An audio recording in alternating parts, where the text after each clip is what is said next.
नमस्कार दोस्तों, stock market studies में फिर से एक बार आपको बहुत बहुत स्वागत है। तो आज मैं फिर से आपके सामने कुछ इंपॉर्टेंट कंपनी के अपडेट्स लेके आया हूँ। तो इस वीडियो में आपको बहुत सारी जानकारी के साथ साथ कंपनी के डिटेल्स भी आपके साथ शेयर करूंगा। तो प्लीज इस वीडियो को एज ए रिकमेंडेशन मत समझना, इस वीडियो को टोटली एजुकेशन पर्पस में देखना, क्योंकि मेरा काम है आपको सारी चीजों को दिखाना। जो मैं खुद ट्रेड लेता हूँ वो मैं आपके साथ शेयर करता हूँ। एज ए एजुकेशन पर्पस में आपको सारी चीजों को सिखाने के लिए सारी चीज दिखाया जाता है। तो प्लीज आप सीखिए, सीख कर काम करिए। अगर आपको किसी कंपनी के ऊपर काम करना है तो आपका जो एडवाइजर है उसके साथ बातचीत करके ही काम करिए। तो चलो देख लेते कौन सा कंपनी है इस वीडियो के अंदर। फर्स्ट जो कंपनी है जिसका नाम है पीआई इंडस्ट्रीज। देखिए इस कंपनी की मुझे बहुत ज्यादा खासियत और प्लस पॉइंट देखने को मिला। देखिए एक टाइम यूपीएल इस सेगमेंट मतलब पीआई इंडस्ट्री जिस सेक्टर के ऊपर काम कर रहा है उस सेक्टर का लीडर था यूपीएल। तो यूपीएल का जो आज जो हालत है वो सेकंड पोजीशन में पहुंच चुके हैं। तो अभी कहेंगे सर क्या यूपीएल खराब हो गया? बिल्कुल नहीं, यूपीएल में खराबी कुछ नहीं है। यूपीएल अगर पीए इंडस्ट्री जिस सेक्टर के ऊपर मतलब जिस सेगमेंट के ऊपर काम कर रहा है उस सेगमेंट के ऊपर काम करता तो यूपीएल नंबर 1 ही होता। यूपीएल का बिजनेस क्या है?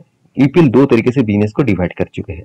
एक एग्रो मतलब एग्रो केमिकल्स के ऊपर, दूसरा स्पेशलिटी केमिकल्स के ऊपर। तो एग्रो केमिकल्स और उसके साथ साथ स्पेशलिटी केमिकल्स इस दोनों सेक्टर के ऊपर काम कर रहा है। और पीआई इंडस्ट्रीज सिर्फ एग्रो केमिकल्स के ऊपर काम कर रहा है, मतलब पेस्टिसाइड इंडस्ट्रीज के ऊपर काम कर रहा है। तो इसीलिए आज पेस्टिसाइड इंडस्ट्रीज के प्रोडक्ट की डिमांड है, क्योंकि इसका डिमांड हमेशा रहेगा। और ईपीएल जो प्रोडक्ट को बेच रहे हैं स्पेशलिटी केमिकल उसका डिमांड घट चुके हैं, और जिसके चलते ईपीएल नंबर 1 से नंबर 2 में पहुंच चुके हैं और पीआई नंबर 1 बन चुके हैं। पीआई का मार्केट कैप क्या है आप दिखा दूं, आप ध्यान से देखना। पीआई इंडस्ट्रीज कितना मार्केट कैप लेके चला है? 51,000 करोड़। और ईपीएल का कितना? 45,000 करोड़। और इंडस्ट्रीज के सेक्टर के बारे में बात करूं तो क्या है? Agro chemicals. तो इंडस्ट्रीज के बारे में बात करूं तो pesticide and agro chemicals India limited.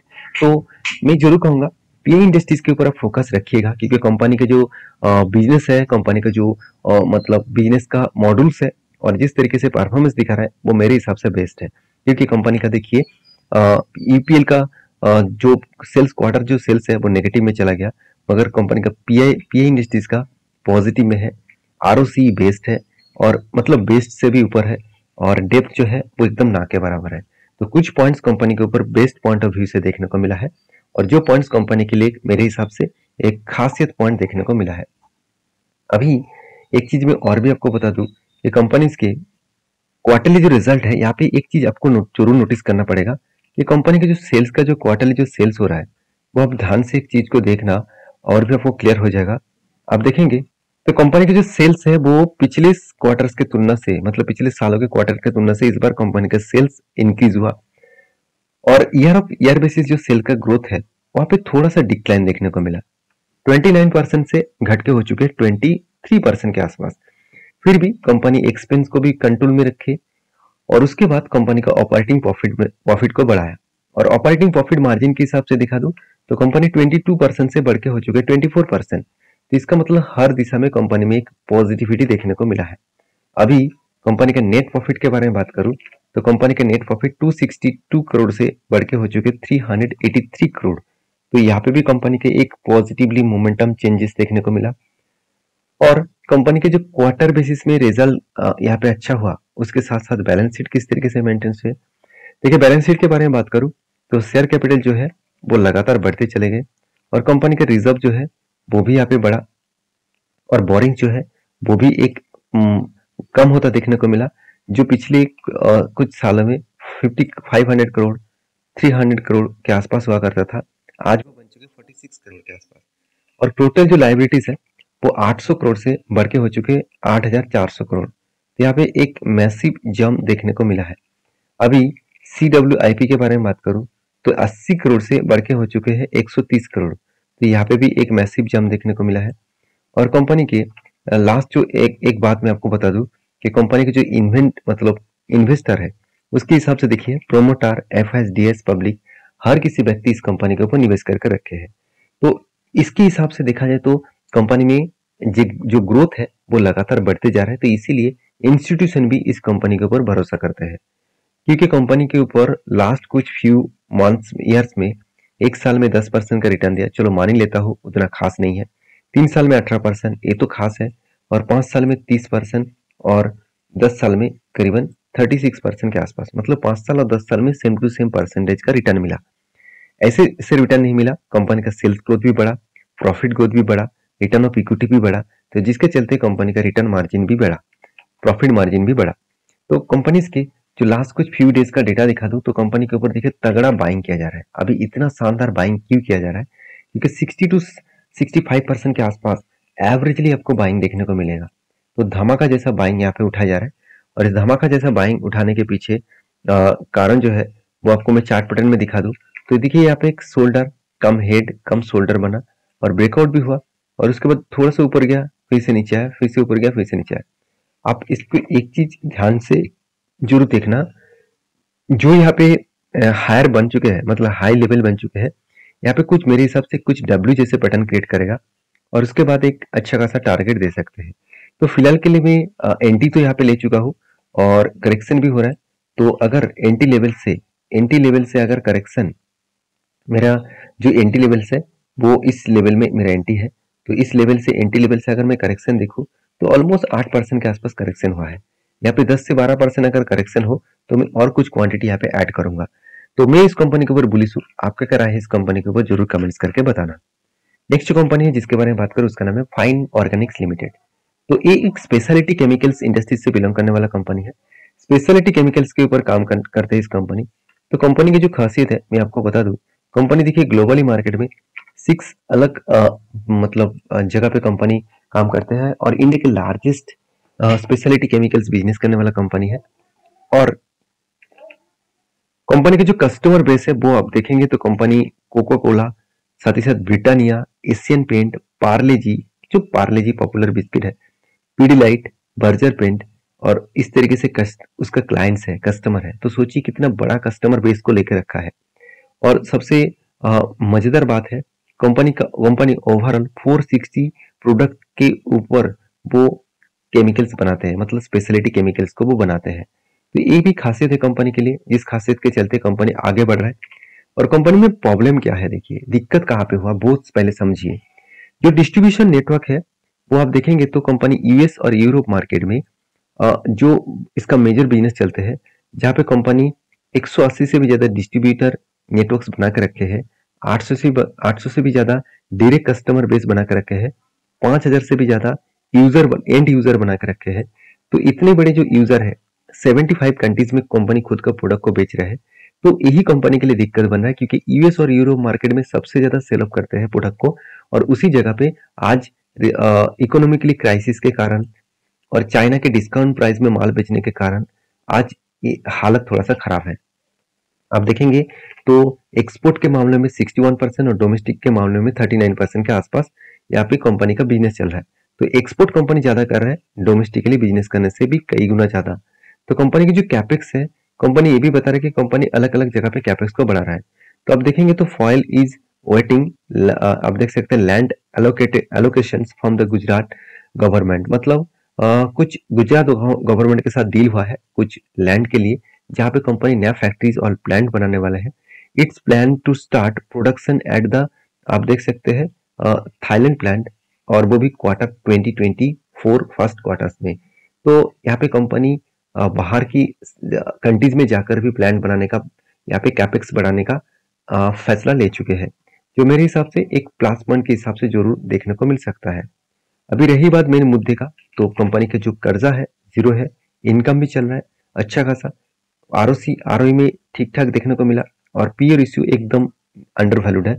और कंपनी की जो सबसे खासियत बात है, कंपनी क्वार्टरली रिजल्ट में देखिए सेल्स को लगातार बढ़ाते चले गए थे, अभी थोड़ा सा सेल्स कम हुआ है, एक्सपेंस को भी कंपनी कंट्रोल में रखे, और कंपनी की जो प्रॉफिट है 160 करोड़ से घट के हो चुके 100 करोड़। तो ऑलमोस्ट 60 करोड़ के आसपास प्रॉफिट इस बार डाउन हुआ पिछले सालों के तुलना से। तो देखा जाए तो कंपनी में उतना ज्यादा करेक्शन भी नहीं हुआ, उतना ज्यादा खराबी नहीं हुआ, तो थोड़ा सा यहाँ पे पॉजिटिविटी देखने को मिला है।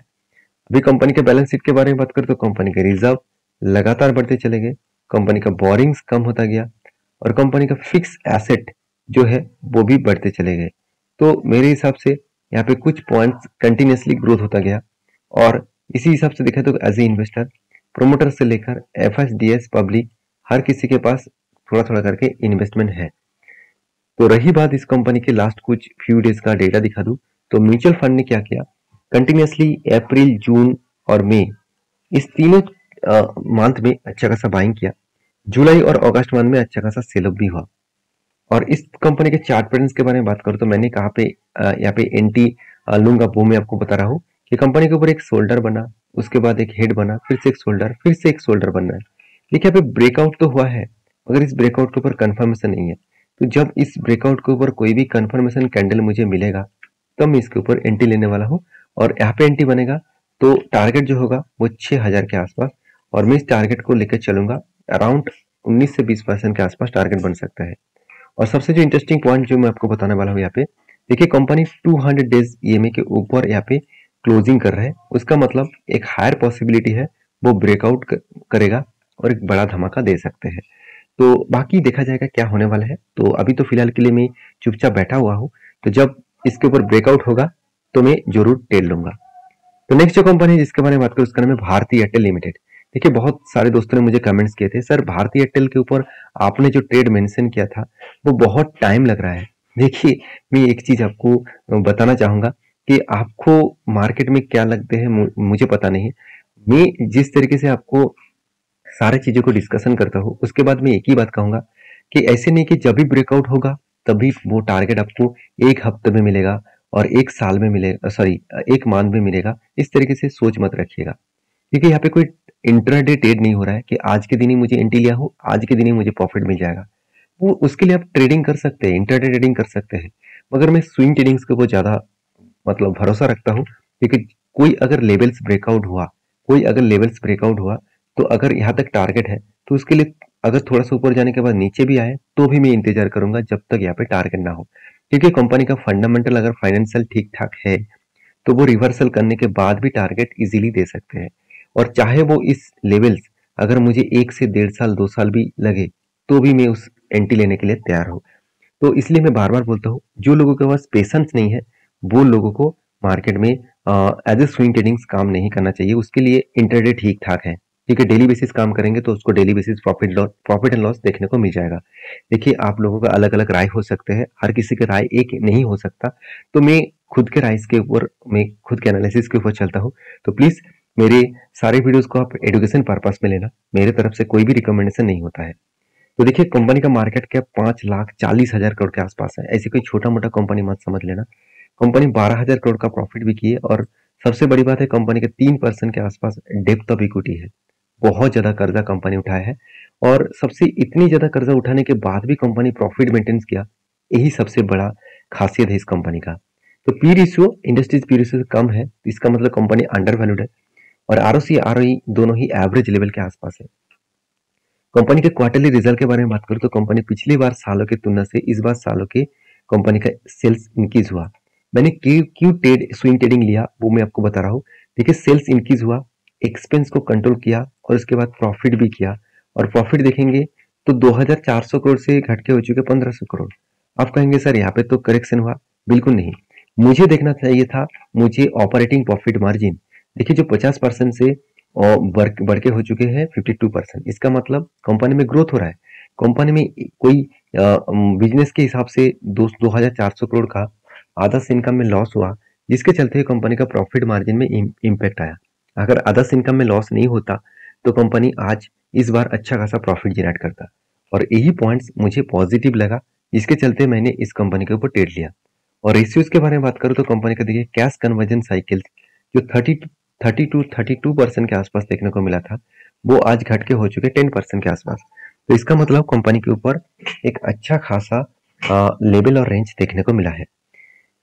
और कंपनी के एज ए इन्वेस्टर के बारे में बात करूं तो प्रोमोटर से लेकर एफएसडीएस पब्लिक के पास अच्छा खासा होल्डिंग्स भी है। क्यों ना रहे, जो कंपनी टेलीकॉम सेक्टर में इंडिया के second largest telecom sector company है, और स्टॉक मार्केट में जितने सारे टेलीकॉम सेक्टर काम कर रहे हैं उनमें से नंबर 1 पोजीशन में है।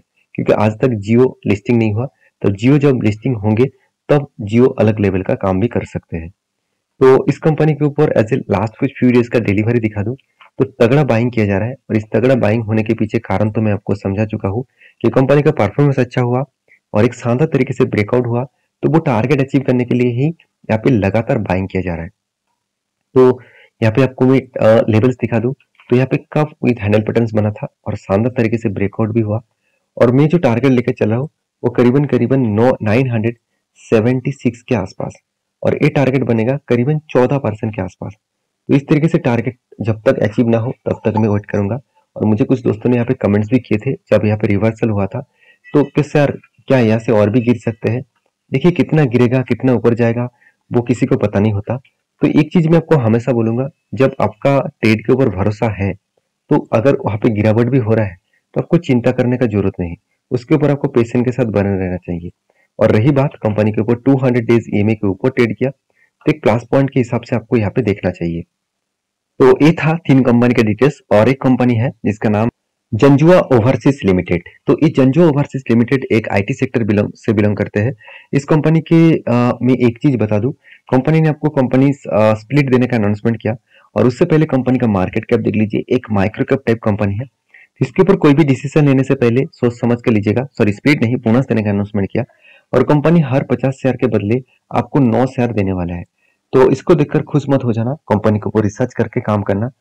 ठीक है, इस तरीके से ऑफर देकर कंपनी आपको फंसाते हैं, तो प्लीज आपको फंसना नहीं है, आपको कंपनी के ऊपर रिसर्च करके काम करना है। तो ये वीडियो टोटली एजुकेशन पर्पस में था। कोई भी अगर डाउट्स है, कोई भी क्वेश्चन है, मुझे कमेंट्स करके बता सकते हैं। और आपको अगर वीडियो अच्छा लगे तो प्लीज एक लाइक करिएगा, और चैनल को सब्सक्राइब और दोस्तों के साथ वीडियो को शेयर भी करिएगा, क्योंकि अकेला बड़ा होने से कुछ फायदा नहीं होगा। हर किसी को लेकर चलेंगे तो बहुत ज्यादा लोग मार्केट में आएंगे, और एक एक पॉजिटिवली थिंकिंग मार्केट के ऊपर देखने को मिलेगा। तो मिलते हैं नेक्स्ट वीडियो में, तब तक के लिए अच्छे से रहिए, अपने ख्याल रखिए, धन्यवाद।